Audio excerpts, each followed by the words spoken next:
Hi friends, welcome to my channel. ఇవాళ ఏంటంటే auto కార్మికుల గురించి జాన్సన్ నాయక్, బాల్క సుమన్ వీళ్ళు ప్రగడలు పట్టుకొని చేస్తుర్రు, ధర్నా చేస్తుర్రు. చూడండి, ఆటోలలో వెళ్తుర్రు.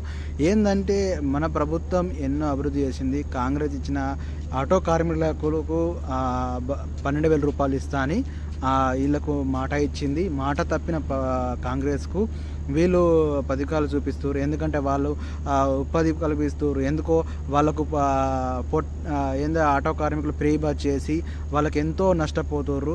వీరందరికీ నేను చెప్తున్న, ఆటో కార్మికులు అందరూ మద్దతు యూరి కంపల్సరీ. ఈ మీరందరూ కష్టపడ్డదానికి ఫలితం దక్కాలంటే కంపల్సరీ మనం పోరాటే కంపల్సరీ సాధిస్తాము. అందరూ ఎమ్మెల్యేలు, ఎంపీలు, జాన్సన్ నాయకుని చెప్తున్నా, అందరూ పోరాడి కంపల్సరీ ఆటోమేటిక్